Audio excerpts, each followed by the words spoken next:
Welcome back. आज की इस वीडियो में हम जो क्वेश्चन चैप्टर नंबर 9 के जो हम न्यूमेरिकल्स कर रहे थे, हमने क्वेश्चन नंबर 9 तक न्यूमेरिकल कर लिए थे। अब क्वेश्चन नंबर 10 से स्टार्ट करते हैं। तो आप यहाँ पे देखते हैं क्वेश्चन नंबर 10 क्या है। इसमें लिखा हुआ है using a horizontal force of 200 newton. 200 newton का फोर्स दिया हुआ है। Just a second. ओके, यहाँ पे देखते हैं।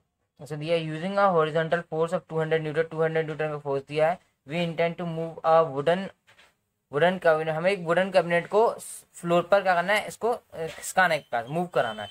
What is the friction force that will be exerted on the cabinet. तो कैबिनेट पर कितना फ्रिक्शन फोर्स लगेगा। देखो, कोई भी ऑब्जेक्ट है उसको हमें फ्रिक्शन कराना, मतलब मूव कराना है। तो क्वेश्चन नंबर कौन सा है? 9 है। Question number 9।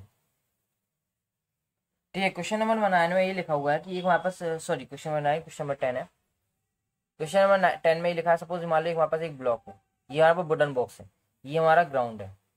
ठीक है, ये हमारा ग्राउंड है, इसको मैं मूव कराना है। तो मूव कराने के लिए हमारे इस डायरेक्शन में मूव कराना है, तो इस डायरेक्शन में मूव कराने के लिए उसके 200 न्यूटन का फोर्स लगाते हैं। ठीक है, तो ये पूछा जो फ्रिक्शन फोर्स है वो कितना लगेगा। तो फ्रिक्शन फोर्स क्या रहता है? अपोजिट डायरेक्शन रखता है। ठीक है ना। कोई भी ऑब्जेक्ट रेस्ट में है तो तब तक रेस्ट में रहता है जब तक उसके ऊपर जो फ्रिक्शन फोर्स और जो हम फोर्स लगा रहे हैं वो दोनों क्या दूसरे इक्वल रहते हैं। तो इस पर जो फोर्स ऑफ फ्रिक्शन लगेगा वो कितना लगेगा? 200 न्यूटन। तो दो फोर्स ऑफ फ्रिक्शन, फ्रिक्शन कौन लगाया? ड्यू टू ग्राउंड, ग्राउंड की वजह से लगेगा। ड्यू टू ग्राउंड, ग्राउंड लगाएगा ब्लॉक पर on wooden box.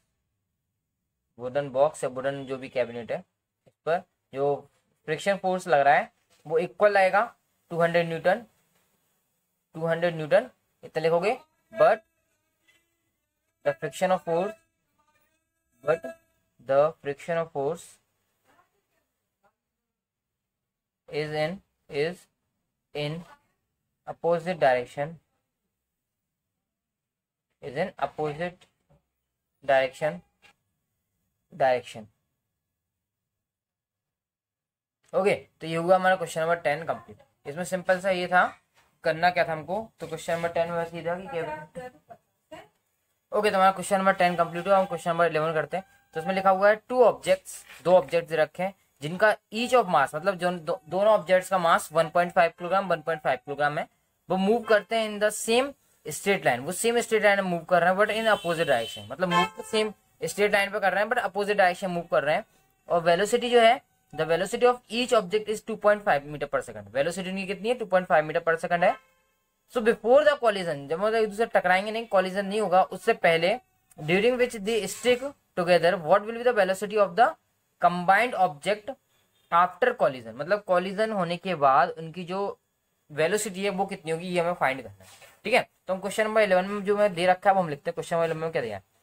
Question number 11 में हमको दो ऑब्जेक्ट दे रखे हैं और दोनों का मास हमको इक्वल दिया। तो हम मास लिख लेते हैं m1। पहला ऑब्जेक्ट है उसका मास लिखते हैं हम। तो पहले ऑब्जेक्ट का मास और दूसरे ऑब्जेक्ट का मास इक्वल है, इसलिए हम लिख दिया m1 इक्वल टू 1.5 किलोग्राम और m2 भी हमने 1.5 किलोग्राम लिख दिया। बिकॉज मास हमको 1.5 किलोग्राम दिया, बिकॉज में लिखा है ईच ऑफ ऑब्जेक्ट, मतलब दोनों ऑब्जेक्ट का जो मास है वो इक्वल है 1.5 ग्राम। और जो वेलोसिटी बिफोर कॉलिजन, ये बिफोर कॉलिजन है। ये जो मैं वेलोसिटी लिख रहा हूँ ये बिफोर कॉलिजन की, मतलब जो कॉलिजन नहीं हुआ उससे पहले जो वेलोसिटी थी बिफोर कॉलिजन। u1 और u2 दोनों एक दूसरे इक्वल है। ठीक है ना। और u1 कितना है उसका? 2.5 मीटर पर सेकंड है। कितना है? 2.5 मीटर पर सेकंड। ऐसे ही u2 जो मास सेकंड ऑब्जेक्ट है उसका भी वेलोसिटी हमको दे रखी है 2.5 मीटर पर सेकंड। दोनों की वेलोसिटी सेम है बट ये बिफोर कॉलिजन है। और हमको निकालना क्या है? हमको आफ्टर कॉलिजन वेलोसिटी निकालनी है उसकी। और ये हमने पढ़ाया था कॉलिजन वाला कि जब उनका कॉलिजन हो जाता है तो वो एक सेम वेलोसिटी के साथ मूव करना स्टार्ट हो जाते हैं। तो after collision velocity equal to v, velocity of objects. जो ऑब्जेक्ट है उनकी जो वेलोसिटी हो जाएगी वो कितनी हो जाएगी? v के इक्वल हो जाएगी। क्योंकि वो दोनों ऑब्जेक्ट्स कैसे होते हैं? मूव एक ही वेलोसिटी के साथ मूव करना स्टार्ट कर जाते हैं। ठीक है। सो फिर आप लिखोगे मोमेंटम बिफोर कॉलिजन, ये आपको ऐसे लिखना पड़ेगा, momentum before collision, momentum before collision. और इक्वल होता है वो मोमेंटम आफ्टर कॉलिजन। ये मैंने आपको पढ़ाया था जब मैं इसके बेसिक पढ़ा रहा था, तो मैंने आपको पढ़ाया था momentum before collision and equal होता है मोमेंटम आफ्टर कॉलिजन। और मोमेंटम का फॉर्मूला पता है क्या होता है, मास इंटू वेलोसिटी। यहाँ पे मोमेंटम बिफोर कॉलिजन देखो मास उनका अलग अलग था, वेलोसिटी उनकी अलग थी, तो m1u1 plus m2u2 equal to momentum after collision. After collision के बाद उनके मास तो अलग अलग रहते हैं, तो m1 m2, लेकिन उनकी जो वेलोसिटी है वो सेम हो जाती है, इसलिए v हमको v फाइंड करना है। m1 m2 हमको दे रखा है और u1 u2 हमको दे रखा है। तो m1 की वैल्यू हमको दी थी 1.5, ठीक है, और इसकी वैल्यू हमको दी थी 2.5 प्लस m2 की वैल्यू हमको 1.5 दी थी। u2 देखो u2 जो है वो माइनस का 2.5 रहेगा, बिकॉज उन्होंने बोला है कि एक ही स्ट्रेट लाइन पे ट्रेवल कर रहा है। मतलब सपोज करो ये दो ऑब्जेक्ट है, एक स्ट्रेट लाइन है, एक ऑब्जेक्ट है ये और एक ऑब्जेक्ट है ये, दोनों एक ही वेलोसिटी के साथ मूव कर रहे हैं, सेम मास के। बट प्रॉब्लम क्या है, ये इस डायरेक्शन में मूव कर रहा है तो दूसरा इस डायरेक्शन में मूव कर रहा है, ये इसमें तो दोनों की डायरेक्शन अपोजिट है, ये इस डायरेक्शन में वो इस डायरेक्शन में, इसलिए इनकी वेलोसिटी क्या हो जाएगी, एक दूसरे के अपोजिट हो जाएगी। मैग्नीट्यूड में 2.5 मीटर पर सेकंड ही रहेगा। ओके, तो हम यहाँ पे रखेंगे, तो यहाँ पे हमने 1.5 रखा, इंटू ये कितना जाएगा, माइनस का 2.5 हो जाएगा। बिकॉज क्यों हो जाएगा माइनस का 2.5, क्योंकि हमारी जो वेलोसिटी है वो दूसरे की निगेटिव में। m1 प्लस m2, m1 कितना था 1.5 और m2 भी कितना था 1.5, और v की वैल्यू हम फाइंड करना है, सो राइट हियर v ओनली। इसको देखो 1.5 इंटू 2.5 और देखो प्लस माइनस हो जाएगा ये, तो ये कितना हो जाएगा 1.5 इंटू 2.5। ये जो माइनस था वो इस प्लस से माइनस प्लस हो जाएगा, माइनस तो ये माइनस आ गया, इक्वल्स टू ये 1.5 ऐड करेंगे तो 3.0 हो जाएगा, 5 5 10 1 1 2 प्लस 1 3 v। तो देखो ये कैंसिल हो जाएगा, ये हो जाएगा 0 इक्वल्स टू 3.0 v। तो v इक्वल टू कितना आ जाएगा, इसको हम आप लेके आएंगे तो एक प्रकार से 0 आ जाएगा। तो v इक्वल टू वेलोसिटी कितनी आ जाएगी, 0। मतलब आफ्टर कॉलिजन जो ऑब्जेक्ट है उनकी जो वेलोसिटी हो जाएगी वो 0 हो जाएगी। ये हमारा क्वेश्चन नंबर 11 कंप्लीट हुआ। अब अपन क्वेश्चन नंबर 12 देखते हैं। क्वेश्चन नंबर 12 की तरफ का ये आपका ऐसा क्वेश्चन है, क्वेश्चन नंबर 12। इसमें दिया according to third law of motion, when we push on an object the object pushes back on us. मतलब जब भी हम कोई ऑब्जेक्ट पीछे की तरफ धक्का देंगे, जैसे गन से राइफल होता है, राइफल से हम जब बुलेट फायर करते हैं तो जितनी बुलेट आगे निकलता है तो कुछ फोर्स हमको पीछे देता है, ऐसा उन्होंने लिखा है, with an equal and opposite force. लिखा है अगर एक ऑब्जेक्ट है, मान लो सपोज एक ट्रक लिया उन्होंने, एक बहुत बड़ा मैसिव ट्रक है जो आपके पार्क है अलोंग द रोड साइड, सड़क के किनारे वो खड़ा हुआ है, it will probably not move, तो वो मूव तो करेगा नहीं क्योंकि वो खड़ा हुआ है, रेस्ट कंडीशन है, तो मूव तो करेगा नहीं। अ स्टूडेंट जस्टिफाइज, एक स्टूडेंट है वो बोलता है, दिस बाय आंसरिंग, इसकी वो आंसर देता है, that the two opposite and equal force cancel each other. उसने बोला वो इसलिए खड़ा है क्योंकि दो इक्वल और अपोजिट फोर्स लग रहे हैं और वो एक दूसरे को क्या कर रहे हैं, एक दूसरे को क्या बोलते हैं, कैंसिल कर रहे हैं, इसलिए वो ऐसा है। तो आप बताओ ये कमेंट ऑन दिस लॉजिक, इस लॉजिक के कमेंट करो, explain why the truck does not move. आप बताओ कि ट्रक मूव क्यों नहीं कर रहा। आप बोलोगे वो स्पीड नहीं दी होगी इसलिए नहीं मूव कर रहा है ना, लेकिन ऐसा नहीं है। तो आपको तो न्यूटन्स के थर्ड लॉ ऑफ मोशन के अकॉर्डिंग देना answer. Newton's third law of motion क्या था, every action has an equal and opposite reaction. तो इसका आंसर ये है, सिंपल से मैं आपको बता दूं। तो क्वेश्चन नंबर 12 कर रहे हैं अपन, 11 अपना कंप्लीट हो चुका है, तो क्वेश्चन नंबर 12 करते हैं अपन। देखो क्वेश्चन नंबर 12 में उन्होंने एक्शन और रिएक्शन की बात की है, तो आपको याद होना चाहिए, आप लिख दो कि वी एज वी नो, और you can write we know that action and reaction forces are never applied on one object, are never applied on one object। उसमें लिखा है कि ट्रक जो है वो मूव नहीं कर रहा, उन्होंने बोला इसलिए मूव नहीं कर रहा क्योंकि उस पर एक्शन और रिएक्शन, मतलब एक प्रकार से जो अर्थ है उसके लिए एक्शन फोर्स लगा रही है, और वो अपने मतलब ट्रक जो आगे चलने की कोशिश कर रहा है तो वो एक्शन फोर्स लगा रहा है, और जो ग्राउंड है वो उसके ऊपर एक रिएक्शन फोर्स लगा रहा है, क्योंकि न्यूटन्स के थर्ड लॉ ने बोला। बट ऐसा नहीं होता है, क्यों नहीं होगा, वो इसलिए मूव नहीं कर रहा क्योंकि हमें पता है एक्शन और जो रिएक्शन फोर्स होते हैं, एक्शन और रिएक्शन फोर्स होते हैं कभी भी एक ही ऑब्जेक्ट पर नहीं लगता, एक ही ऑब्जेक्ट पर नहीं लगता। इट मीन्स कि सपोज आप बुक को अपने टेबल पर रखते हो, एक बुक को आप टेबल पर रखे हुए हो, ठीक है, तो एक फोर्स लगेगा बुक पर, सपोज एक्शन फोर्स लग रहा है बुक पर, तो जो रिएक्शन फोर्स है वो टेबल पर लगेगा। समझ में आ रहा ना, तो एक्शन और रिएक्शन फोर्स हो रहा है ना, वो आपका एक ही ऑब्जेक्ट या टेबल या बुक पर नहीं लग रहा, एक फोर्स लग रहा है आपका बुक पर, तो दूसरा फोर्स लग रहा है आपका टेबल पर, तो दोनों अलग अलग फोर्स अलग अलग ऑब्जेक्ट पर लगते हैं, ठीक है ना, इसलिए ट्रक मूव नहीं करेगा। इतना सा इसका आंसर है। इतना लिखने के बाद फिर आप लिखते हैं hence the truck will not move. इस वजह से ट्रक मूव नहीं कर रहा है, तो ट्रक नीचे की तरफ एक फोर्स लगा रहा है अर्थ पर, है ना, और अर्थ दूसरी तरफ से जो है रिएक्शन फोर्स लगा रहा है, इस वजह से मूव नहीं कर रहा है। ओके, तो क्वेश्चन नंबर 12 अपना कंप्लीट हुआ। अभी क्वेश्चन नंबर 13 देखते हैं। इसमें लिखा है अ हॉकी बॉल जिसका मास दे रखा है 200 ग्राम और वेलोसिटी दे रखी है, वो टकराती है हॉकी स्टिक से, स्टिक होती है, so as to return along original path with a velocity दे दी उन्होंने एक। अच्छा, ये इनिशियल वेलोसिटी दे दी, ये इसकी final velocity. Calculate the change of momentum occurred in the motion of the hockey ball via the force applied via the hockey stick. तो एक आपको बॉल जो है उसका मास दे दिया है, उसकी आपको इनिशियल वेलोसिटी दे दी है और ये उसकी फाइनल वेलोसिटी, दो वेलोसिटी मिल गई, आपको मोमेंटम में चेंजेस निकालना है। Calculate the change of momentum. Okay, तो अपन क्वेश्चन नंबर 13 करते हैं। तो क्वेश्चन नंबर 13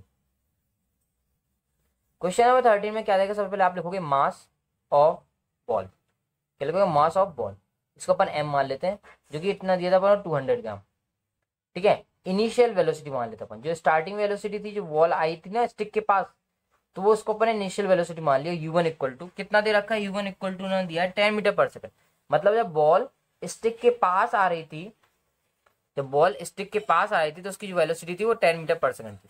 अब स्टिक ने उसको एक वेलोसिटी दी, तो फाइनल वेलोसिटी, सपोज समझ रहे हो ना, जैसे मान लो क्रिकेट में होता है, क्रिकेट में एक बॉल आती है बैट्समैन के पास, ठीक है, फिर बैट्समैन क्या करता है, उस बॉल को हिट करता है, तो वेलोसिटी बॉल की चेंज होती है। पहले अलग वेलोसिटी से आई थी और फिर बॉल को बैट्समैन ने हिट करा बैट से, तो उसकी वेलोसिटी अलग हो जाएगी। तो जो दूसरी वेलोसिटी थी वो फाइनल वेलोसिटी है, जो ये कितनी दी है, 5 metre per second. It mean उसकी वेलोसिटी थोड़ी सी कम हो गई, पहले 10 मीटर पर सेकंड से आ रहा था, अब उसकी जो वेलोसिटी हो गई 5 मीटर पर सेकंड से हो गई। अब हमको मोमेंटम में चेंजेस निकालना है, तो आप लिखेंगे वी नो दैट। सबसे पहले हम मोमेंटम का डेफिनेशन लिखेंगे। मोमेंटम की डेफिनेशन हमको क्या पता है, तो हमने लिखा वी नो दैट मोमेंटम, जिसको हम पी से रिप्रेजेंट करते हैं, p equal to m into v, mass into velocity होता है। अब यार मास हमको ये दे रखा है, u1 हमको ये दे रखा है, तो p1 निकालेंगे हम, तो p1 इक्वल टू कितना हो जाएगा, मास इंटू u1, तो कितना आएगा, मास हमको 200 दिया था इंटू, और u1 इक्वल टू हमको दिया 10 मीटर पर सेकंड। देखो लेकिन एक प्रॉब्लम है, यहाँ पे हम मल्टीप्लाई करेंगे, जो मास है हमको वो ग्राम में दे रखा है, और हम एक्चुअली मास जो है ऐसा यूनिट में हम किलोग्राम में मेजर करते हैं। किसमें मेजर करते हैं, किलोग्राम में। तो ग्राम को हम किलोग्राम में कन्वर्ट करेंगे तो हम 1000 का डिवाइड करेंगे, किससे डिवाइड करेंगे हम, 1000 से, बिकॉज हमें पता है 1 किलोग्राम इक्वल टू 1000 ग्राम, और 200 ग्राम को हमें डायरेक्ट किलोग्राम में कन्वर्ट करना है, इसलिए हम उसमें डिवाइड कर देंगे 1000 का। तो एक जीरो से एक जीरो करा, दो जीरो से दो जीरो करे, कितना बचा, इक्वल टू 2। तो मोमेंटम कितना आ गया इसका, 2, ठीक है। मोमेंटम कितना इसका 2 आ रहा है, यूनिट क्या हो जाएगी, kilogram metre per second. Kilogram हो गई मास की, वेलोसिटी की मीटर पर सेकंड हो गई, ये हो गया p1। अब p2 निकालते हैं। p2 के लिए मास वही हो जाएगा हमारा 200 इंटू, और वेलोसिटी क्या हो जाएगी u2 कितना है 5, ठीक है, 5 मीटर पर सेकंड। तो कितना हो जाएगा, ये इंटू 1000 और साथ में रहेगा, ठीक है। तो कितना हो जाएगा, ये दो जीरो से दूसरे कैंसिल हो जाते हैं, 5 टू 10 और अपन 10, 10/10, 10/10 इक्वल टू कितना आ जाएगा 1, तो जाएगा 1 किलोग्राम मीटर पर सेकंड। तो ये हमारा मोमेंटम आ गया m2। हमको चेंज इन मोमेंटम निकालना है, हमको एक्चुअली में जो फाइंड करना है, हमको क्या फाइंड करना है, change in momentum. So right है चेंज इन मोमेंटम, हमको तो मोमेंटम में चेंजेस फाइंड करना है, इक्वल टू, हम मोमेंटम को किसमें से किसको चेंज करेंगे, p1 में से p2 माइनस करेंगे, या p2 में से p1 को माइनस करेंगे, है ना। हम किसमें से चीज को चेंज करेंगे, अब हम इसमें से देखो, आप जो बड़ा है उसमें माइनस कर देते, p1 minus p2, p1 minus p2 equal to कितना आ जाएगा, 2 माइनस 1। तो इक्वल टू हमारा जो आंसर आएगा, 2 माइनस 1 करेंगे तो कितना आएगा, 1 आएगा। और यूनिट क्या होती है, किलोग्राम, जो मास की हो गई, मास इंटू वेलोसिटी, तो किलोग्राम मीटर पर सेकंड। ये हमारा क्वेश्चन नंबर 13 यहाँ पर कंप्लीट हुआ। ओके, अब हम क्वेश्चन नंबर 14 करते हैं। तो क्वेश्चन नंबर 14 में क्या दे रखा है, ये अपन देखते हैं। तो ये क्वेश्चन नंबर 14 है आपके सामने। इसमें लिखा है एक बुलेट है, मतलब वही गन बुलेट वाला एक बुलेट है, जिसका मास है 10 ग्राम। वो ट्रेवल करता है हॉरिजॉन्टली विद अ वेलोसिटी, जिसकी वेलोसिटी दे रखी है 150 मीटर पर सेकंड। स्ट्राइक, और वो स्टेशनरी वुडन बॉल के अंदर, वुडन ब्लॉक के अंदर घुस जाता है, और फिर रेस्ट में आता है इतना टाइम दे रखा है आपको, इनिशियल वेलोसिटी दे रखी है, फाइनल वेलोसिटी 0 हो जाएगी, उसका मास दे रखा है। Calculate the distance of penetration of the bullet into the block, आपको डिस्टेंस फाइंड करनी है, कितनी डिस्टेंस वो ट्रेवल करेगा, और उसी के साथ साथ आपको फोर्स भी फाइंड करना है कि जो बुलेट है वो वुडन ब्लॉक पर कितना फोर्स लगता है, वो आपको फाइंड करना है। ठीक है, तो फाइंड करते हैं क्वेश्चन नंबर 14। सबसे पहले आपको मास दे रखा है, जो मास दिया है बुलेट का वो अपन को दे रखा है 10 ग्राम। 10 ग्राम, इसको अगर हम किलोग्राम में कन्वर्ट करेंगे तो 10 को हम डिवाइड कर देंगे 1000 से, जो कि कितना हो जाएगा, 0 से 0 कैंसिल हो जाएगा, 100 तो 0.01 किलोग्राम। ये तो हो गया इसका मास, 0.01 किलोग्राम मास हो गया। इसकी इनिशियल वेलोसिटी थी, इनिशियल मतलब यू इक्वल टू, सिर्फ यू है ना, कटा हुआ है, u equal to initial velocity. Initial velocity मतलब जिसे हम फायर करते, हमने इसको फायर किया 150 मीटर पर सेकंड से, हमने फायर किया इसको 1 मीटर पर सेकंड से, और जब वो वुडन ब्लॉक के अंदर चली आती है तो वो रुक जाती है, मतलब रेस्ट कंडीशन में आ जाती है, तो उसकी वेलोसिटी कितनी हो जाती है, 0। ठीक है, हमको क्या फाइंड करना है, हमको फाइंड करना है डिस्टेंस, डिस्टेंस फाइंड करना है। हाँ, तो हमारे पास u और v और कुछ नहीं है, तो हम हाँ, हमको टाइम भी दे रखा है, टाइम हमको दिया है 0.3 सेकंड। ठीक है, हमको टाइम भी दे दिया है, इनिशियल वेलोसिटी और फाइनल वेलोसिटी दे रखी है 0.03, 0.03 सेकंड दिया हमको। तो हम उससे क्या करेंगे, एक्सेलरेशन का फॉर्मूला निकालेंगे, ए इक्वल टू क्या आता है, v minus u upon t. क्या होता है, equal to v minus u, v कितना है, 0 है, u कितना है 150, तो माइनस का 150 हो जाएगा, तो माइनस था, अपॉन टी, टी कितना है हमारा 0.03। ये मत कंफ्यूज होना कि वैल्यू u की बड़ी है तो u में से माइनस करेंगे, ऐसा कुछ नहीं है। आपको जो वैल्यू है v की वो v की रखना है, u की वैल्यू जो है वो u रखना है आपको। तो यहाँ पे एक्सेलरेशन कितना आ जाएगा इसका, a इक्वल टू माइनस का 150 अपॉन 0.03, ओके, माइनस 150 अपॉन 0.303। इसको डेसिमल हटाते तो यहाँ पे इंटू 2 आ जाएगा, 2 जीरो आ जाएंगे यहाँ से, ये होगा 3 से इसको कैंसिल करेंगे तो ये कितना है 15 टाइम्स। तो ए इक्वल टू आपको कितना आ गया, ए इक्वल टू मल्टीप्लाई कर देते हैं तो ये 5 और ये 5000 मीटर पर सेकेंड स्क्वायर। तो ये आपका एक्सेलरेशन की डी एक्सेलरेशन आ गया, बिकॉज में माइनस आ रहा है, जब भी माइनस आया था तो डी एक्सेलरेशन कहलाता है, जो कि 5000 मीटर पर सेकेंड स्क्वायर का हो जाएगा। ये आ गया हमारा ए की वैल्यू। अब हमको फाइंड क्या करना है, हमको एस फाइंड करना है, हमको डिस्टेंस फाइंड करना है। तो हम डिस्टेंस वाला फॉर्मूला लगाते हैं यहाँ पे, तो मैं फॉर्मूला आते हैं from Newton third law of Newton, कौन सा equation of motion, second equation of motion. ठीक है ना, from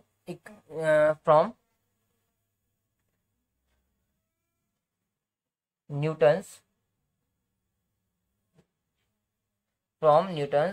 second equation of motion. Second equation of motion से क्या है, second equation of motion, s equals to u t plus half 1/2 means half AT square. तो एस की value हमको फाइंड करना है, यू की वैल्यू हमको दे रखा था, कितना दिया था हमको 150, टी की वैल्यू हमको 0.03 दिया है, प्लस 1/2, ए की वैल्यू हमको ने फाइंड कर लिया है, जो कि कितना है अपना माइनस का 5000, तो माइनस का 5000 हियर, और टी स्क्वायर कितना 0.03 का स्क्वायर। ठीक है, तो हम ऐसे एस की वैल्यू फाइंड करेंगे, एस इक्वल टू इसका इससे मल्टीप्लाई करेंगे तो ये डेसिमल हटाया 0 हो गया, 20 ए से कैंसिल कर दिया, 15 3 से करेंगे तो 45 और 10 से डिवाइड करेंगे तो 4.5। ओके, ये माइनस का प्लस से मल्टीप्लाई होगा तो माइनस आ जाएगा, 1/2 हो जाएगा, ये 5000 की 5000 लिख देंगे हम, इंटू 0.3 का हमको स्क्वायर करना है, ये लिखा है 0.03 का होल स्क्वायर, तो हम क्या करेंगे इसका लिखेंगे 0.03 अपॉन 100 का होल स्क्वायर, 0.03 अपॉन 100 हो गया, डेसिमल हटाया इसलिए होल स्क्वायर हो गया। तो एस इक्वल टू ये कितना बना 4.5 था, राइट है 4.5, माइनस ये 2 से तो कैंसिल कर देते तो 2500 हो जाएगा, ये 2 से कैंसिल करेंगे तो ये 2500 हो गया, इंटू 0. ये अपने कितना आ गया 3/100 आ गया ना, 3/100 का होल स्क्वायर, तो 3 का स्क्वायर करेंगे तो 9 हो जाएगा, 100 का हम क्या करते हैं 100 इंटू 100 कर देते हैं ऐसे। ठीक है ना, तो ये 2 0 से 2 0 कैंसिल हो जाएंगे, और 25 से इसको कैंसिल करेंगे तो 4 टाइम्स 25 से कैंसिल हो जाएगा। तो एस इक्वल टू कितना आ जाएगा, ये हो गया 4.5 माइनस 9 को हम डिवाइड कर देंगे 4 से, 9 को हम 4 से डिवाइड करेंगे तो 4 से करते हैं 4 2 8, 4 2 8 कितना बचा, 4 2 8 हुआ, 9 था 1 बचा, तो ये कितना हो गया 10 हो गया, तो फिर से 4 2 8, फिर 2 बचा, 4 5 20। तो ऐसे इक्वल टू कितना आ जाएगा हमारा, ऐसे इक्वल टू हमारा 10, ये सपोज को हम 0 कर लेते हैं, 0 में से 5 गया, 0 में से 5 गया तो बचा 5, 0 में से 5 गया 5 बचा, ये 3 हो गया, सॉरी 4 हो गया, 4 में से 2 गया तो 2, और हो गया, और 4 में 2 गए तो 2। एक प्रकार से एस इक्वल टू आ गया हमारा 2.25 मीटर। ठीक है, एस इक्वल टू हमारा कितना आ गया 2.25 मीटर, आंसर आ गया हमारा। अब हमको फोर्स निकालना था, तो फोर्स का फॉर्मूला आपको पता है, एफ इक्वल टू क्या होता है m a. F equal to क्या होता है एम ए। तो एफ इक्वल टू एम की वैल्यू हमें पता था कि हमको एम इक्वल टू दिया था ना 0.01। एक्चुअल में हमें दिया था 10 ग्राम दिया था, तो उसको मैंने कन्वर्ट किया था तो वो 0.01 किलोग्राम आया। इनटू एक्सीलरेशन हमारा आया था माइनस का 5000। ठीक है, एक्सीलरेशन कितना आया था माइनस का 5000, बट हम यहाँ ये माइनस नहीं यूज करेंगे, सिर्फ 5000 यूज करेंगे। तो एफ इक्वल टू कितना हो जाएगा, ये डेसिमल हटाया था, टू प्लेसेस से 2 0 आए, ये इससे कैंसिल हुआ, तो कितना आ गया 50 न्यूटन। तो फोर्स इक्वल टू आ गया हमारा 50 न्यूटन। तो आज की वीडियो में इतना ही रखते हैं, और नेक्स्ट क्वेश्चन हम अगली वीडियो में करते हैं। Thank you very much.